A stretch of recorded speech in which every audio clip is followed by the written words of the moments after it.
This is the Newsload. Hi, I'm Carrie Anne Stevenson, and welcome to Newsload. And I'm here with Gilson Lubin. Hello. Hey, How are you?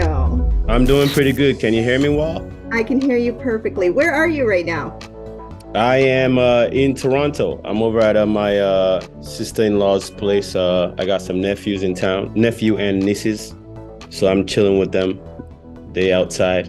Well, thank you for taking the time to chat with us today. Yeah, this is my first interview in like 5 years or probably even longer. Probably 7 years. Not that I wasn't getting asked to. I was just like, no. You know, comics, once in a while we go through phases where it's like, I'm okay. Yeah. I don't need to talk to nobody. Yeah. I was working on myself. It's You know, good. it's so funny. You always want a good comic voice at the beginning of an interview. So, you know, you're like, hey, Gilson, I was ready to be like, wow. Like, give me a second. Just let me introduce the show. I was like,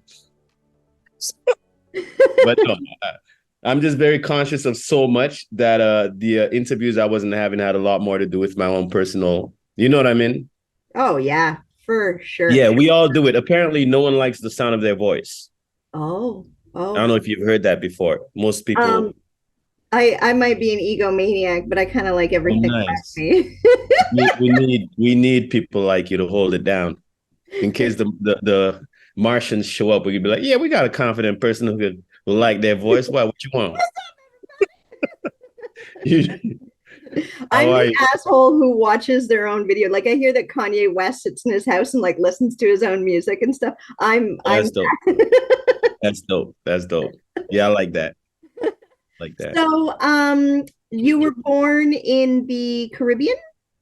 Yeah, I'm a Caribbean guy, but I'm a Caribbean guy. I'm from St. Lucia, Saint Lucie, as we say, where I'm from. I'm from St. Lucia, but lived here most of my life, but definitely a proud St. Lucian, and which is strange to say. But at the same time, you're very Canucky. You know, you have no accent. Wow. Thank you for the confidence boost. Also, I did notice, you know, when we were working together 20 plus years ago, that you were a gentleman and a sweetheart. You weren't, you know. I appreciate that. Shout out St. Lucia for that, because we're huge on tourism. So a lot of it have to do with trying to be a decent person. You know what I mean? When it comes to tourism, you can't invite everyone over and there's one guy who's giving them the finger as they get off the plane and be like, whatever. Like, you gotta. So yeah. Hawaii.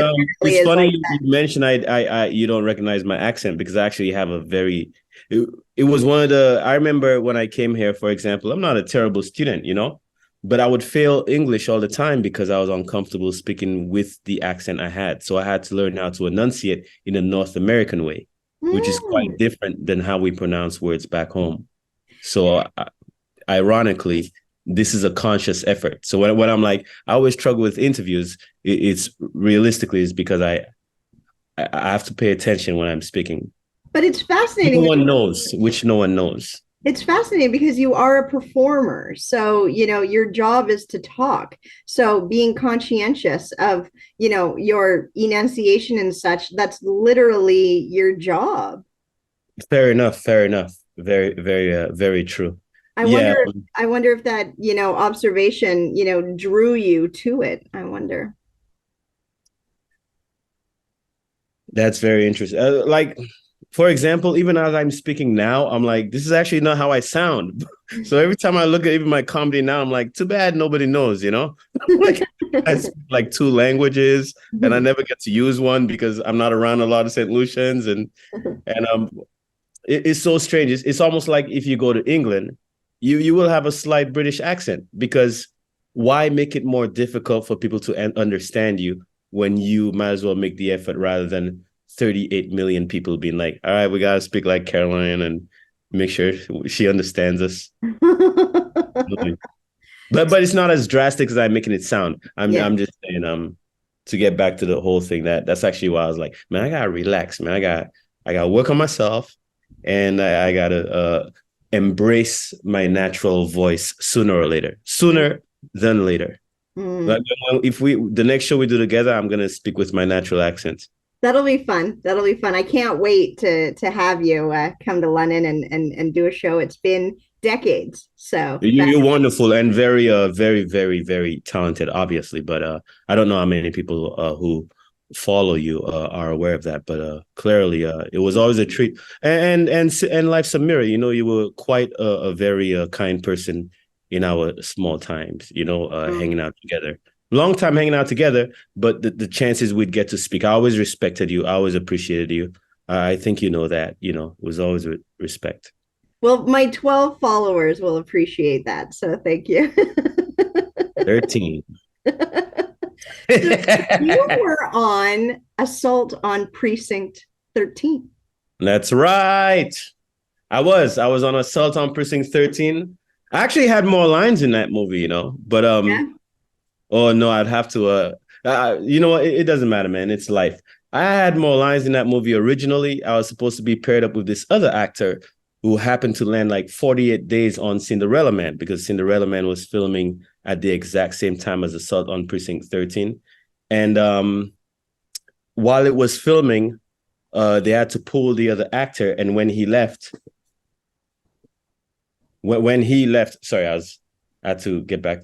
When he left, they added this new actor who just could not land the lines. So then our pages went from numerous pages to just finally one page. And I was like, damn, could have had a big role in that. But I got to keep my lines, the one line, you know, compared to how many more I had, probably like 10 or 8 lines. And I got to keep my one. And that person had like pages of lines and easily like 20 lines, and they lost theirs. So that's all right. So it's a good sign. But you worked with like Morpheus. Yeah, you want to know what's ironic about that? On set that day was Ethan Hawke. Ethan Hawke was hanging out the entire day. So even while we were going through our thing, and he was nice, you know, even he was like, hey man, we like, some of the takes were really funny, right? So he was like, I like that, you know, which I was like, that's pretty cool, man, because I respect Ethan Hawke, man. I think he's a decent person, you know. You could see an actor and still sense. But I was like, man, where's Morpheus? You know, Morpheus was on set. So I was like, oh, that's too bad. I won't get to meet him. Ja Rule and those guys, I think they were there. But I went to Los Angeles a week later. A week later, I went to Los Angeles, and I was in West Hollywood around La Cienega and Sunset Boulevard. I checked in, and we have a mutual friend called Ryan Belville. Ryan Belville at the time had a place in West Hollywood, you know, and he offered me to, he's like, hey, you could just stay at my place, you know, cut down on the spending. I went into his place. I took my luggage off, and I went for a walk to maybe get a bottle of water or something, you know. I don't know what LA water does in the tap, and I walked down a block to the major intersection, Sunset, close to the Laugh Factory. And first person maybe cars drive by. No one has walked past me. First person I see across the street, there's a gym, Morpheus. So I just missed him in Toronto. I was like, oh, that sucks, man. And obviously I went up to him and I was like, oh, wow. I was like, yo, that's crazy. I was like, I was just saying how it would have been so cool to meet you. And my life's kind of been like that, you know, and I didn't want to take up too much time, of course. And it's not cool to just harass people. So I was like, I was up in Toronto. Only reason I'm saying this is because I was up in Toronto working on the film. And he's like, yes, that's right. I was like, and I'm gonna let you go, but just wanted to say this is so cool because and obviously it was like, thank you very much, that kind of stuff. Yeah. Lawrence Fishburne, that is very cool to meet Morpheus. Very cool. And did you talk to Ja Rule? No, Ja was he was in character, so I didn't want to.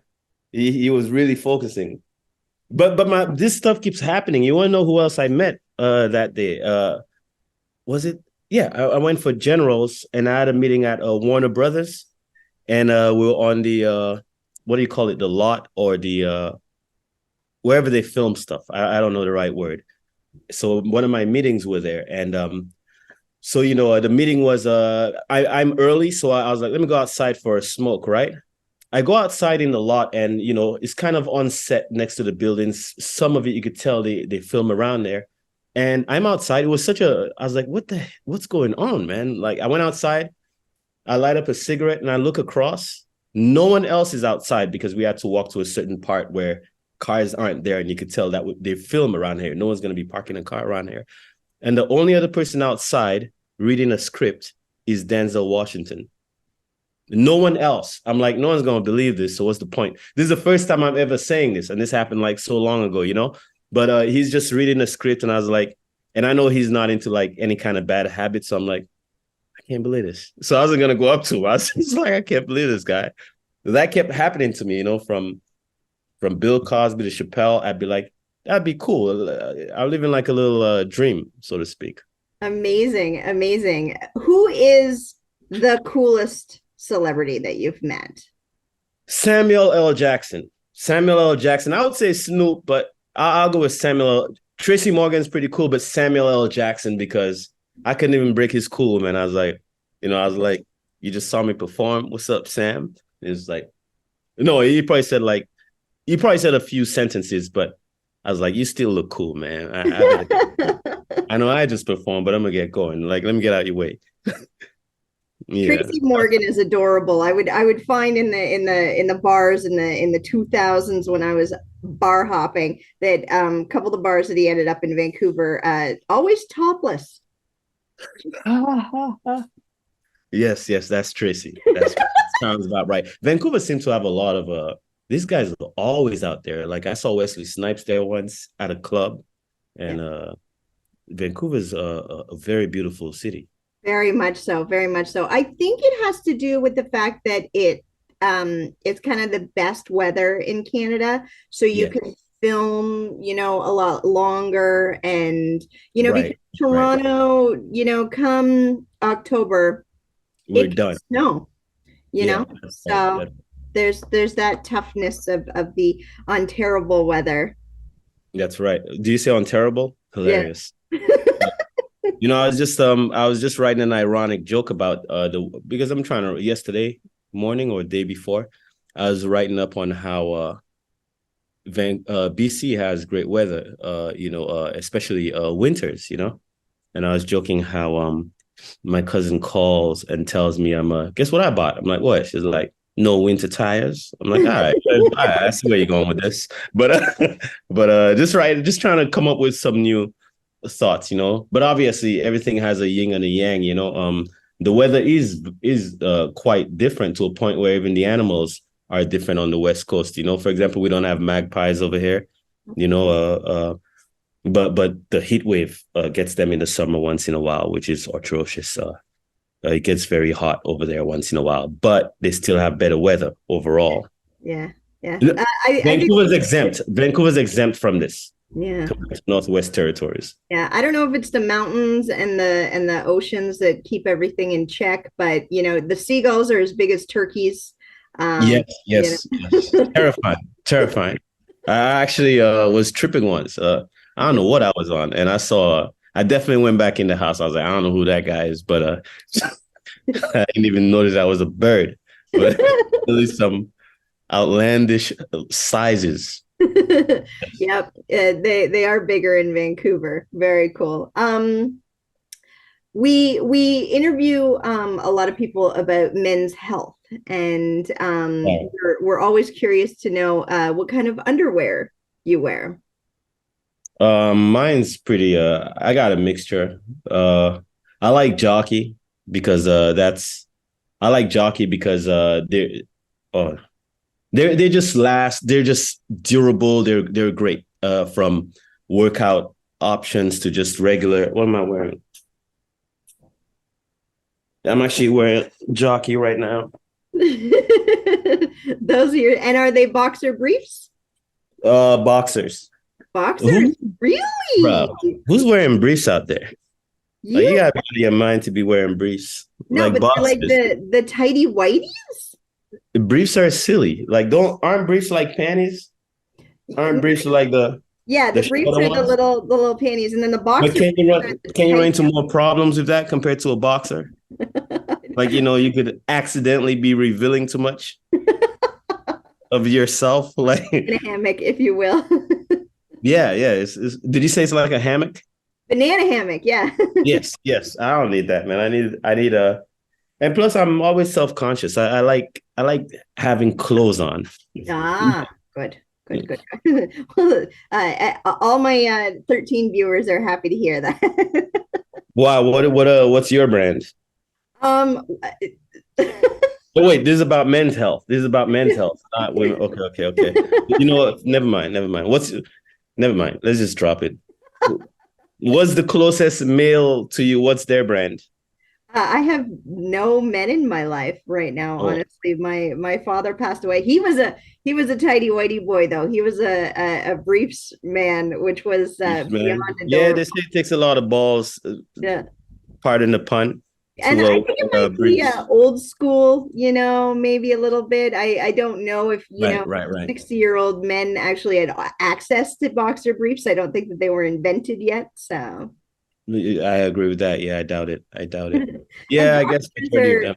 I like boxers personally because they're like shorts, but Yes. I don't need any um control They or just feel cooler. I just like them. As you said, they're like shorts. I yeah, like that. yeah, they're nice, like a bathing suit. Yeah, Um, if I'm ever being stared at while I'm wearing briefs, I'm way more uncomfortable than if I'm wearing boxers? very much so, very much so. Do you have any heckling stories or anything that's happened to you? Nothing's been thrown or anything? No, nothing thrown. I've had bad shows, but heckles. I'm too vicious to be heckled, man. But no, I'm not. But it depends. I've learned something. Actually, I was heckled around March, where it wasn't malicious, but it was the guy's birthday and he wanted extra attention. And I could not, and I was just not mentally ready because I was replacing someone last minute, like Chuck Byrne or someone. But usually I'll have enough time to visualize a show or consider, I'm prepared for it. But I found out about it that day, the morning of, maybe the night of, but I think the morning of. And I was like, yeah, I'll do it.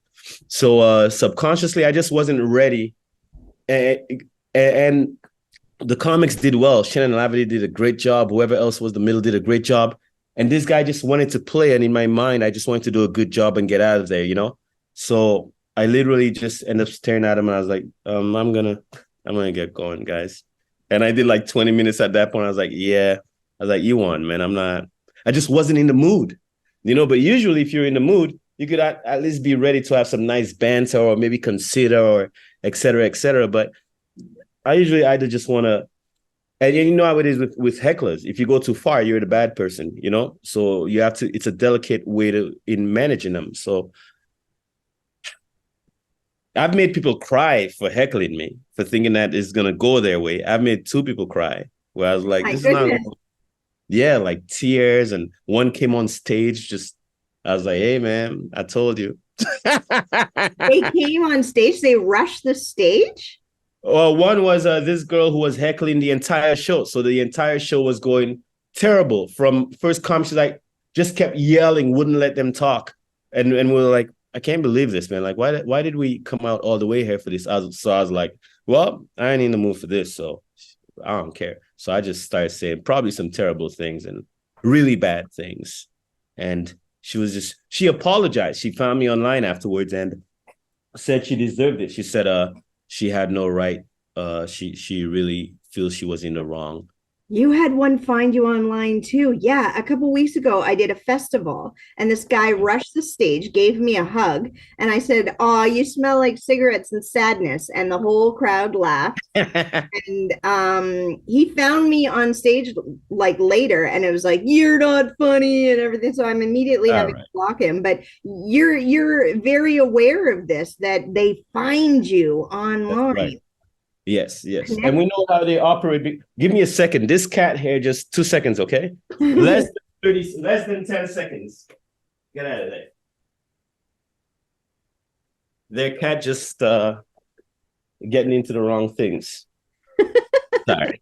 Yeah, they I love comedy, same as you do, and I used to enjoy breaking down the idea of a heckler. You know what I mean? Sometimes you write your material in a way that a heckler cannot really get in. It would be so obvious that they're out of place that the entire crowd would literally have to be like, wow, that don't make no sense. Like we're in the middle of something here. But I enjoyed studying the idea of like with like Ron Jocelyn and other comics. Not to say we're correcting our studying and our findings, but we used to enjoy realizing that hecklers are either certain types of people, like someone who's used to being the center of attention and they just cannot believe that, you know, they're not. And usually it's an alpha male who has little bro jokes, you know, like noogie jokes, but they are also lacking in areas like they cannot handle maybe a spotlight, or they're only funny to their friends and they do not know how to transfer that to an entire audience. And so I enjoy a good heckler. You know, it's always fun, like just destroying a heckler, like just totally annihilating and just being like, bro, you stand no chance. It's time to go home. It threw me off that he took the time to find me online and continue to tell me how much I suck because I didn't want him to come up and hug me while I'm performing. But so that's how much his ego was bruised. Yeah. It's fascinating. It's fascinating how people just don't understand. Like, don't rush the stage. Don't interrupt. You know, they don't know. There was a guy who was celebrating his birthday. He was around maybe 19, 20, Ryerson student. And they were just being so loud. And I was like, yo, can y'all chill? After a while, you know, Fish is like, okay, very nice. All right, well, I hope y'all enjoy the show. And then again and again, I was like, bro, like other people are trying to enjoy the show. And he's like, I'm gonna be an architect. And I was like, obviously, I was like, who gives or whatever? I was like, shut the hell. I was like, you know, like, shut up. I was like, one more word from you. I swear to God, I'm gonna start. Anyways, he became an architect, and I saw him the other day, and I apologized for it. Not just. That would be the worst, but that did happen. But I'm looking forward to the day I see him as an architect, so I could be like, "Hey, man, it was just jokes, you know. You can help me out with a job if this goes left." Well, do you have anything that my 12 viewers want to know? I'm writing. I hope they are they comedians you find, or what do you think they are? I think they're fans of comedy. They love comedy. They're comedy viewers. Yeah. Okay, well, I'll let them know that I'm out here, but nothing much to promote. You know, I when I got into comedy, I didn't think this was a job, nor did I think it was something that was. I thought it was something you find a basement, you make people laugh, and it's like a dirty show no one gets to know about. And that really turned me on about. I was like, this is great, man. I get to be a shitty person around shitty people. You know, the world won't know the terrible things we're saying. So I'm not out here promoting my shows like that, but it's such a great job what we get to do, connecting with people and making them happy, man. I'm like a kid in a candy store. I am in denial that I get to do this. So just want to tell them thanks for supporting what we do. As they say, you know, some people work all day so they could support us at night with jobs. You're so sweet. You're so sweet. Well, Gilson, if you can do one more thing for me, if you can say it loud, say it proud. I love Newsload. I love Newsload. Thank you, Gilson. I hope you have an amazing day, and I really appreciate your time. You as well. I love you. Bye-bye. I love you too, Gilson. Bye. This is the Newsload.